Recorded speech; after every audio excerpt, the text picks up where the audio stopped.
Our stance on Kashmir is absolutely clear. It was our jugular vein. It is our jugular vein. We will not forget it. And we will not leave our Kashmiri brethren in their heroic struggle, what they are waging against the Indian occupation. ये पाकिस्तानी सेना के प्रमुख general असीम मुनीर हैं। पहलगाम आतंकी हमले से पहले अपने देश में एक जनसभा को संबोधित करते हुए कह रहे हैं कि कश्मीर हमारी गर्दन की नस है, हम इसे नहीं भूलेंगे। हमने इसके लिए 3 जंग लड़ी है। मुनीर का ये भड़काऊ भाषण पहलगाम नरसंहार के बाद खूब वायरल हुआ। लोगों ने यहाँ तक कहा कि पहलगाम हमले का असली मास्टरमाइंड यही है। इसी मेज पर मुनीर ने खड़े होकर और भी कई बड़ी बातें कही, जिनमें स्पष्ट रूप से भारत के खिलाफ साजिश की बू आई। असीम के इस बयान के बाद ठीक 22 अप्रैल को पहलगाम में दिल दहला देने वाली आतंकी घटना को अंजाम दिया गया और जिसमें पाकिस्तान परस्त आतंकवादियों का हाथ पाया गया। और जब से भारत और पाकिस्तान के बीच तनाव काफी बढ़ा चल रहा है, क्योंकि भारत ने पाकिस्तान को सबक सिखाने के लिए उसके खिलाफ कई सख्त कदम उठाए हैं, जिनमें संभावित रूप से पाकिस्तान के खिलाफ सैन्य कार्रवाई करना भी शामिल है। लेकिन कब होगी ये अभी कोई नहीं जानता है। पर पाकिस्तान भारत के संभावित एक्शन से काफी डरा हुआ है, सदमे में है। पाकिस्तान की सेना के प्रमुख असीम मुनीर भड़काऊ बयानबाजी करने के बाद भारत की सैन्य कार्रवाई के डर से मानो कहीं गायब से हो गए हैं। मुनीर के गायब होने पर सोशल मीडिया पर मीम्स की बाढ़ आ गई है। मतलब इन दिनों असीम मुनीर की चर्चा काफी ज्यादा है। आखिर पाकिस्तानी सेना के प्रमुख हैं, तो आइए हम भी आपको असीम मुनीर के बारे में विस्तार से बताते हैं।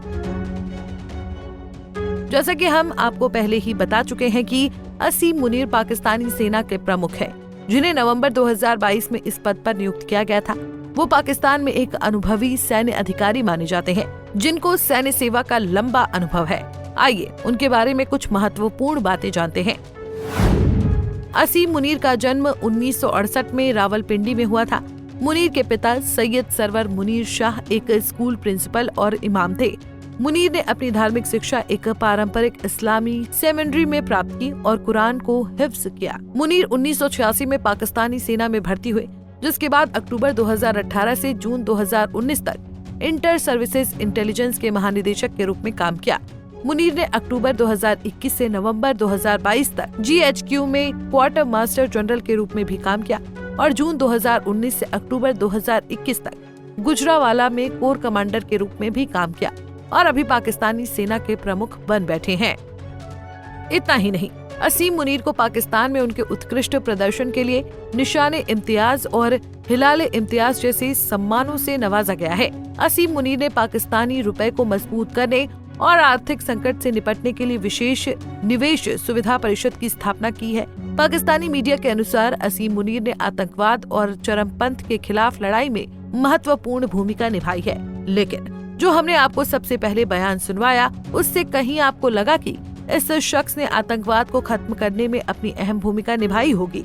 हरगिज नहीं। बता दें कि मुनीर के कार्यकाल के दौरान पाकिस्तान के पूर्व प्रधानमंत्री इमरान खान की गिरफ्तारी हुई थी और मई 9 की घटनाओं को लेकर विवाद हुआ था। इतना ही नहीं, असीम मुनीर के प्रति मानवाधिकार संगठनों ने सैन्य अदालतों में नागरिकों की सुनवाई के खिलाफ चिंता व्यक्त की है। हालांकि पाकिस्तानी मीडिया का दावा है कि असीम मुनीर की नियुक्ति को एक रणनीतिक निर्णय के रूप में देखा गया था और वो पाकिस्तानी सेना के एक प्रभावशाली नेता के रूप में उभरे हैं। फिलहाल यहाँ पर सुनिए कि यही असीम मुनीर भारत और पाकिस्तान के बीच रिश्तों के लिए कैसी घटिया सोच रखते हैं। पाकिस्तान की कहानी अपने बच्चों को जो है आपने जरूर सुनानी है, ताकि वो पाकिस्तान की कहानी न भूलें। Well, our forefathers they thought that we are different from the Hindus in every possible aspect of life. Our religion is different, our customs are different, our traditions are different, our thoughts are different, our ambitions are different. That was the foundation of the two-nation theory that was laid there. That we are two nations, we are not one nation.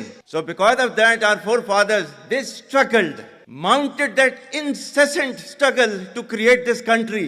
Our forefathers, they have sacrificed immensely, and we have sacrificed a lot for the creation of this country.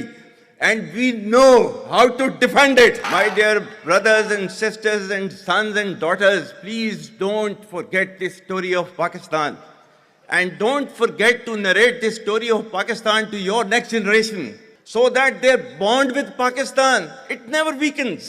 whether it is the third generation or the fourth generation or the fifth generation, they know that what Pakistan is for them. आज तक इंसानियत की तारीख में सिर्फ 2 रियासतें हैं जो कलमे की बुनियाद पर बनी हैं। पहली जो थी उसका नाम है रियासत तैयबा, क्योंकि तैयबा जो है वो नबी करीम सल्लल्लाहु अलैहि वसल्लम ने उसको नाम दिया था, और जबकि कुरान में उसका नाम है यसरब, या अहले यसरिबा ला मुकाम लकुम फरजिउ, ये कुरान में नाम है उसका, जो आज जिसको मदीना अल मुनव्वरा कहा जाता है। और दूसरी रियासत जो है वो उसके 1300 साल के बाद अल्लाह ताला ने ये आपकी बनाई है, कलमे की बुनियाद के ऊपर। खैर, अब जानकारी ऐसी है कि भारत से तनाव के बीच पाकिस्तानी सेना प्रमुख जनरल आसिम मुनीर अंडरग्राउंड हो गए हैं। खबरों के मुताबिक वो किसी बंकर में छुपे हैं, लेकिन इस बार जनरल मुनीर का पैटर्न हूबहू जनरल जियाउल हक जैसा नजर आ रहा है। धर्म के नाम पर नफरत फैलाना और भारत में अस्थिरता पैदा करना।